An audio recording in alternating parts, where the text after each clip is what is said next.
Hi, welcome to the Shiko Math Practice Lab. And in this video, we're going to take a look at one of the Taylor polynomial applications is how to approximate a function value by using the polynomial, by using the Taylor polynomial. And for the first practice, and in this video, we are going to take a look the two kinds of the function. One is the exponential function, one is the sine and the cosine trig functions. You might ask me why in the practice number one, we only look for these two here. Okay, so here, this is the one I want to tell you here. So this is a list for the most popular polynomial, the expansion for the function, like 1 over 1 minus x, ex, sine x, cosine x, arctangent, natural log 1 plus x, and the binomial expansion. So as you can see, the reason why first I want to focus on the exponential and the sine and the cosine trig function is because in here. All right, so what's that mean? That means the radius of the convergences for these three, they are all, the radius of convergence is infinity. That means any value of the x, you can use the Taylor polynomial, to approximate it.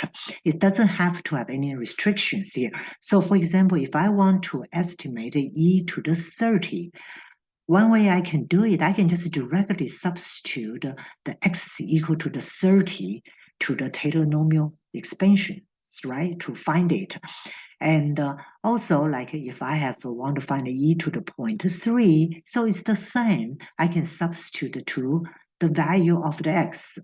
All right, so the same things for the sine and the cosine, because the radius of the convergence is here, is infinity. So if you want to find the sine 200, of course, here is the radians measures, right? So then you can just substitute x equal to the 200s here, okay? So now let's take a look at the next slide here. So the previous slide explained why for this video, I want to focus on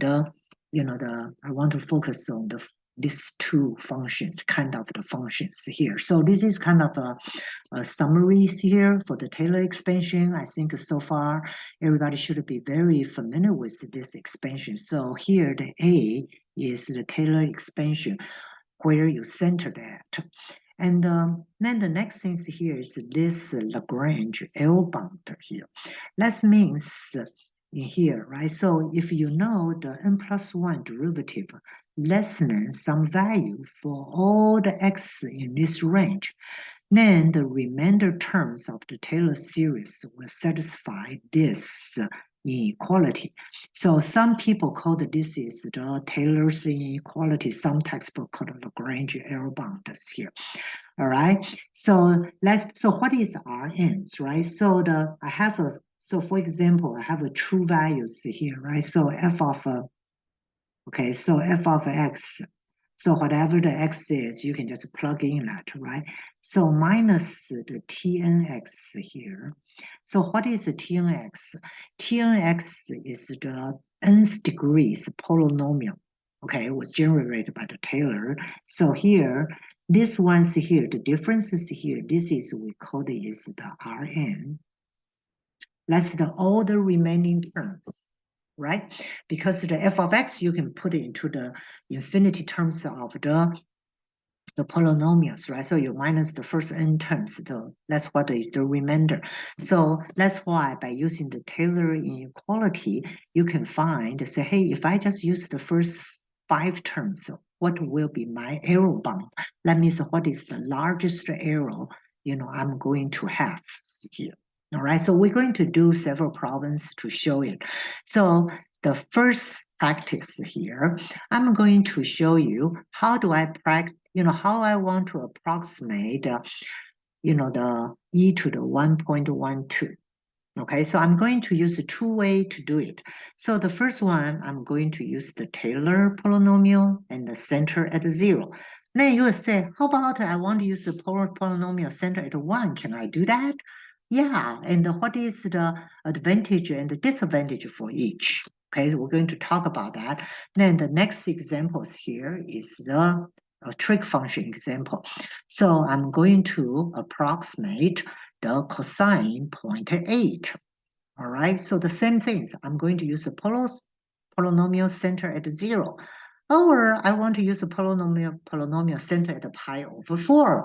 So what is the differences between these two methods here, of the approximations here?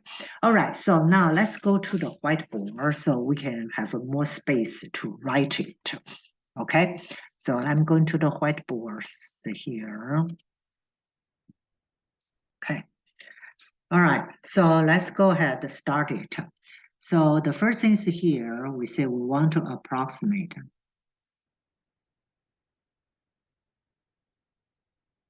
e to the 1.12, right? So first, e to the, okay, let's not good writing here. So this is 1.12. So first, I know the Taylor polynomial for the ex, if it's a center to 0, this is our formulas, right? So it's x to the square, 2 factorial, plus x to the cube, 3 factorial, plus x to the fourth, 4 factorial, and plus da da da da da. And this problem is say, let's use the first, let's use the first 4 non-zero terms. So that means I'm going to use these 4 terms and try to estimate 1.12 here. Okay, so remember, right? So we said because the radius of convergence is infinity, I can just directly plug it in, right? So, okay, so now okay, so let's try to do this ones here. So I would say e to the 1.12 can be approximate. So if I only use the first 2 terms, so it's 1 plus 1 plus 1, 2. So this is what? This is 2.22, 2.12, right? So this is 2.12. Or if I want to include the next term, so it's e to the 0.12, this one be 1 plus 1.12 plus 1.12 to the what? To the square, to the 2 factorial, and I will get a 2.7472, 2.7472. Right? Now, if I want to use the 4 terms, so this is 1.12 can be approximated by 1 plus 1.12 plus 1.12 to the cube to the 3 factorial, and then this number will give me 2.98, all right, 135, 4667, 4667. All right, so that's the value. So this is the value after I use the 4 terms here, right? Okay, so now the next thing is here. If you put let's see here, this is 1.12. If you put this number into your calculator, so it will give you 3.06. 4A5, right? So 4A5, 4203, okay? 4203, okay. Now I want to find the arrow, okay? So I want to find the arrow, all right? So in here, if you only use 2 terms, what is the arrows here? So the arrow will just be 2.12 minus 3.064 A5 4203. So, right? So the arrow for this term, this is 0.944 A5 42033, 42033. Okay, so the same way, if I add one more term, so what is my error going to be? It will be 2.74 minus that, right? So this will be 0.31765, all right, 42033.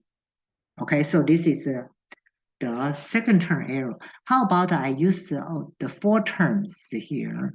Then my error will be 0.08349953663.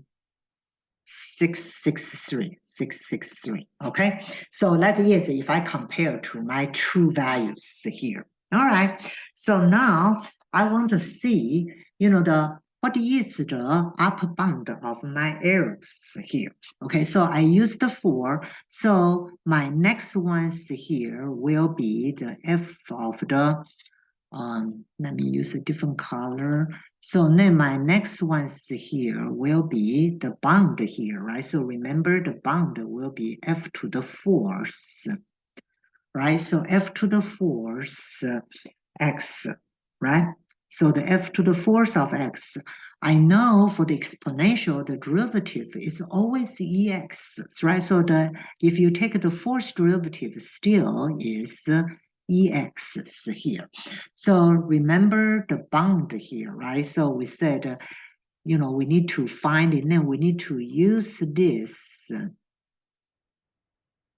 to find my Lagrange upper bound here, right? So let's use the different color. So this one's here, right? So this is the next term, right? So that's why it's the next term I'm used to find the ends here. So this is the fourth one, so it's e to the x here. Okay, so now because I'm expanding to zeros, right? So my possible, the x values here, so my x value, right? So it's range from the what? From the 0 to what? 1.12, right? So my x could be the range from 0 to, because I expanded according to 0. So the ex here, the largest value of the ex will be 1 to e to the 1 point what? Will be e to the 1.12. So the largest ones here. So, okay, so be careful. So I want to find the m's, right? So the m will be the largest ones here, right? So I can set the m is equal to e to the 1.12. Okay, now let's try to find the bound. So the bound will be n and factorial. So this is 4 factorial, correct? And then the x minus a. So in here, my x minus a to the fourth, right? So fourth power. So n is what?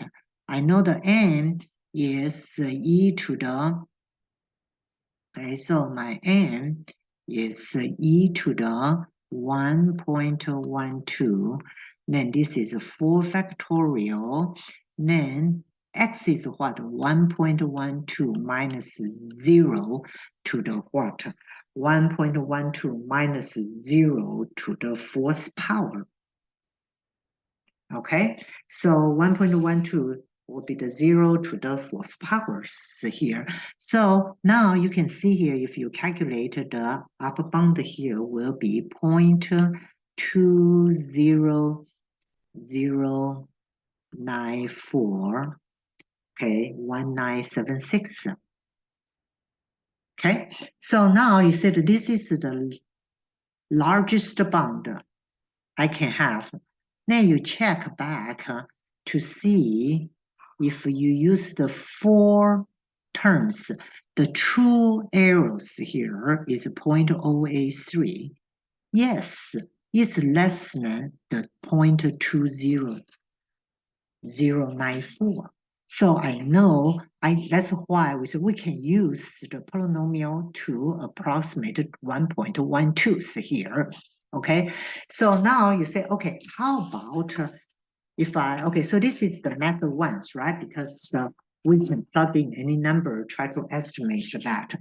How about you say, hey, now, I want to approximate by using the center, at the ones here. So now let's take a look at what it is that. Okay, so now in here I want to approximate. Okay, so e to the 1.12 by a polynomial,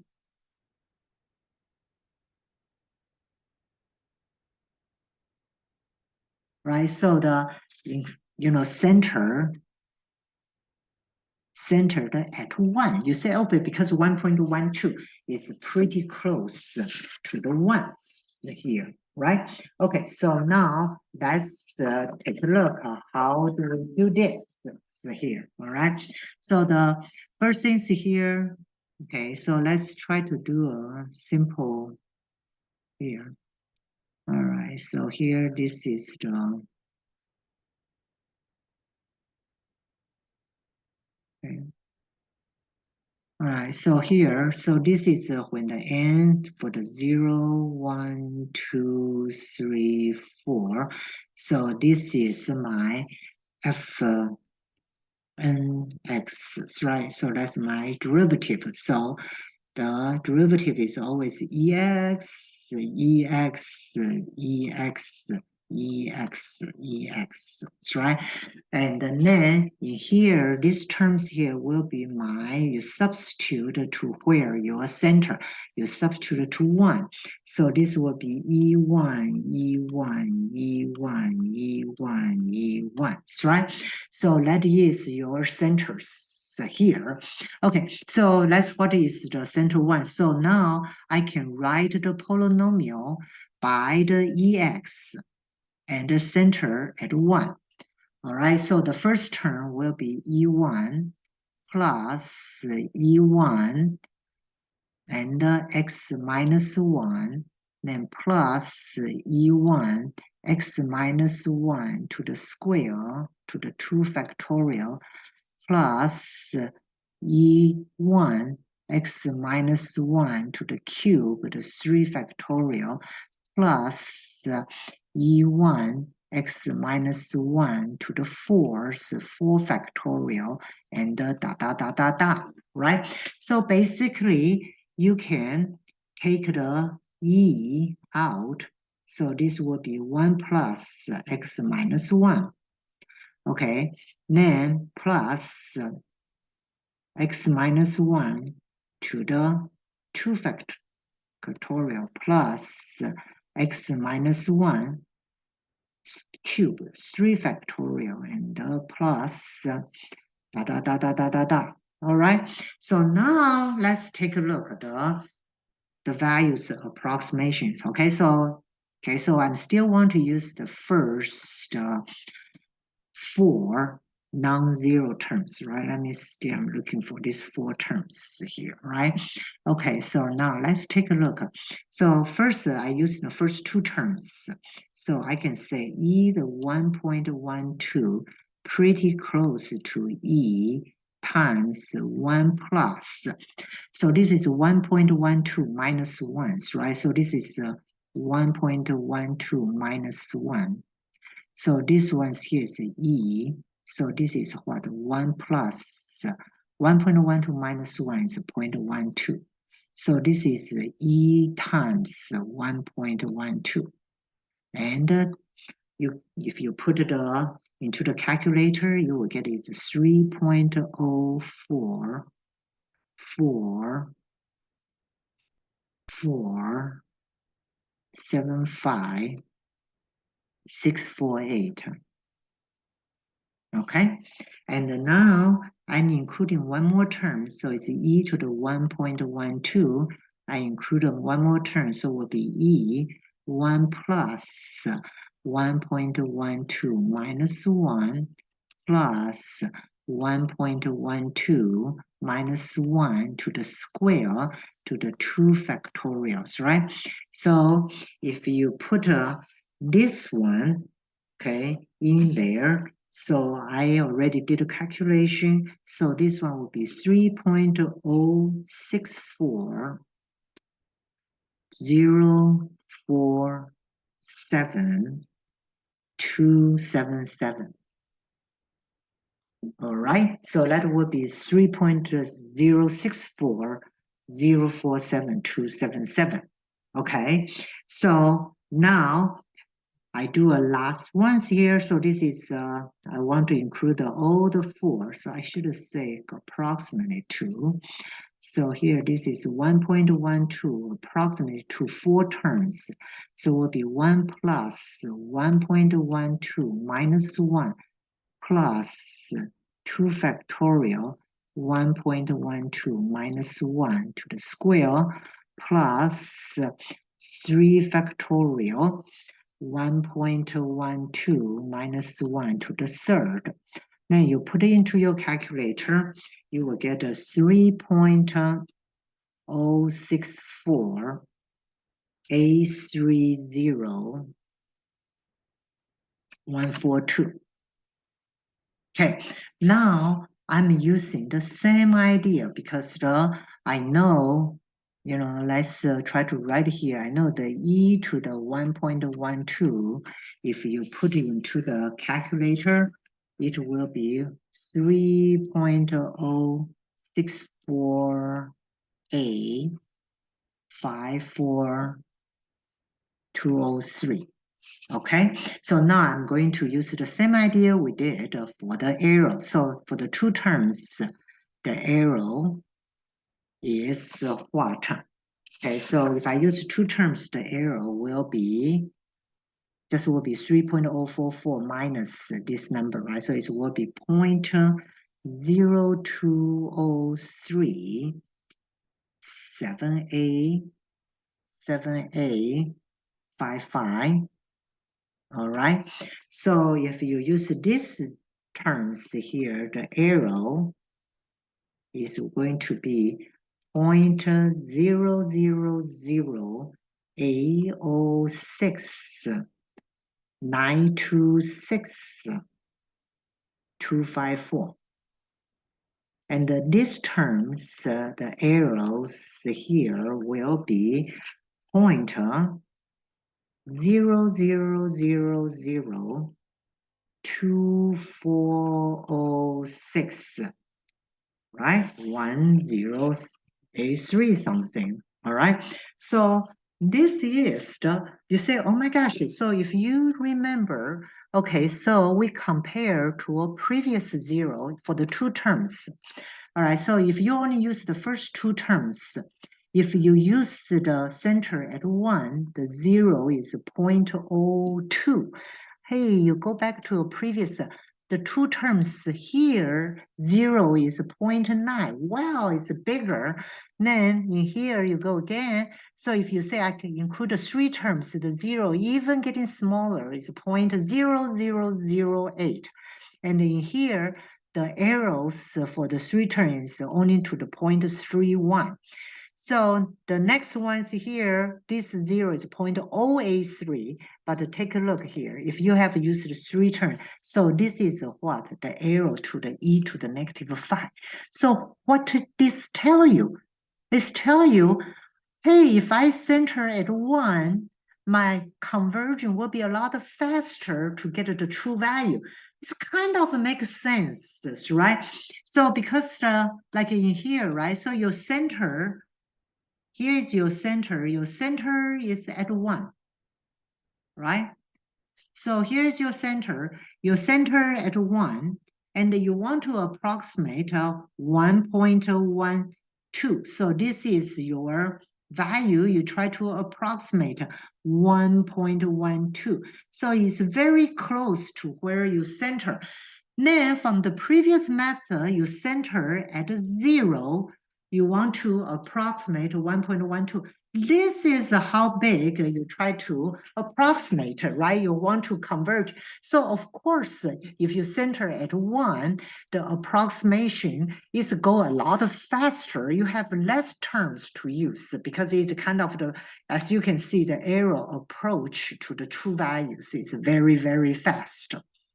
All right, so now let's take a look at the arrow bounds here, right? So let's take a look at the arrow bounds here. The arrow bounds, the same things. what will be the arrow bounds here? The arrow bounds will be F4, again, X. And I know here still is the expected value of X here, right? So now I need to use this information to find N.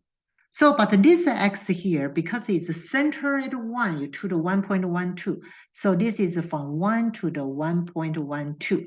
So what is the maximum value? Still is here, right? So the max value still is here. So you still say N is equal to what? E to the 1.12. Right? Because now if you put the EX here is from the E to the 1.12. So your M still is E to the 1.12. Okay, so now let's try to find the bound. So it's N 4 factorial and X minus A to the 4th, right? All right, let's see what here. So this is, so this is E to the 1.12. 4 factorial is 24. Now this is 1.12. What is your center? Your center at 1 here, right? So it's minus 1 to the 4th power. So let's calculate. Wow, here this is a pointer. 0, 0, 0, 0, 2, 6, 4, 8. 0, 3, 4. Okay, so take a look here. It's telling you the maximum error is the point 0.000026.